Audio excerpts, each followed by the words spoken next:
Hey, this is Matt from InvestiQuant. Today is Tuesday, December 15th, 2020.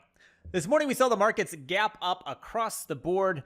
We saw a little bit of selling after the open. We did not quite fill the gap in most of the indices. And we've got some kind of varying patterns taking place as we lift into the closing portion of the day this afternoon. All the markets trading well off their lows, some at their highs of the session, but we've got some different patterns forming.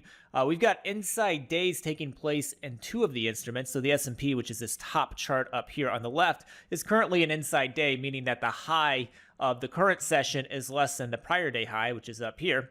The low of the current session is greater than the prior day low, which is down here. We're also seeing that same pattern in the Dow this afternoon. We did not see the same pattern in the NASDAQ or Russell. They are a little bit different. But what I wanted to do this afternoon is look at that inside day pattern when it is happening the day before the FOMC announcement. So let's go ahead and build that out in Discover and take a look at what it has led to as we approach the close. So I'm going to use an intraday time-based entry for all four instruments, even though currently this is only true for the S&P and the Dow. The entry time we're going to be using is 3 p.m. Eastern time. It's going to be set up as a long that will exit at the close of regular trading hours, which is 4:15 p.m. Eastern time.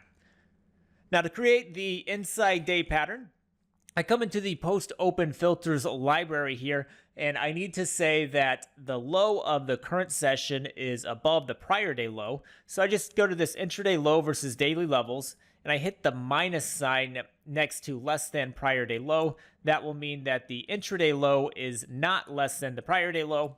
And then for the intraday high versus the daily levels, I hit the minus sign next to greater than prior day high. So that'll mean that the high of the intraday session as of 3 p.m. Eastern time is less than the prior day regular trading hours high. So this creates the inside day pattern.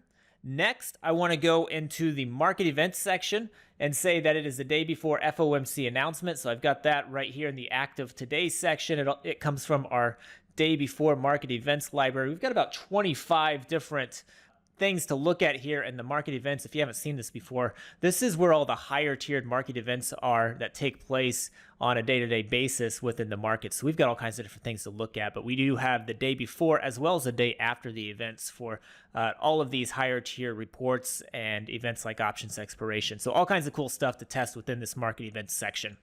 Lastly, I'm going to go to the indicators library and put us above a 200-day simple moving average. I'm not going to use the 10 like I normally do just because samples are going to be pretty light if I do, since we've got an inside day happening and a market event that only happens a handful of times a year. So this is going to complete the pattern. Let's take a look at the results. All right, and here we go. So here are the results of what has happened historically when you go long at 3 p.m. Eastern time, exit at the close 4:15 p.m. Eastern time, the day before the FOMC announcement, when you're above a 200-day simple moving average and you have an inside day forming as of 3 p.m. Eastern time. So as we can see with the sample sizes, they are light. This is a rare pattern taking place before an event that doesn't happen often. So we don't have a whole lot of samples to look at. The S&P just 18 samples historically dating back to 2003. The NASDAQ 18 samples. The Dow 17 samples. The Russell 22 samples. So light samples across the board.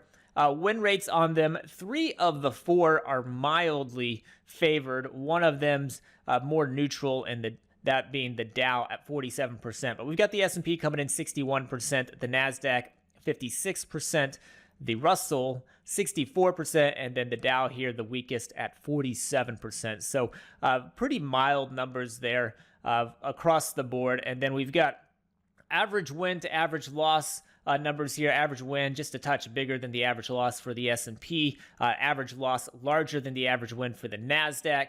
Average win bigger than the average loss for the Dow, which is the one with the weakest win rate. And then the Russell, fairly similar in sizes for the average win and average loss. But honestly, this does not have a whole lot of samples. I'm not seeing a huge edge on the few samples that there are. It's just had a slight lean to the long side historically based on what we do have available here. So nothing earth-shattering here, but they have had a few more instances that have closed higher than lower relative to that 3 p.m. price. So hopefully you'll find that helpful. Good luck today, and we'll see you next time.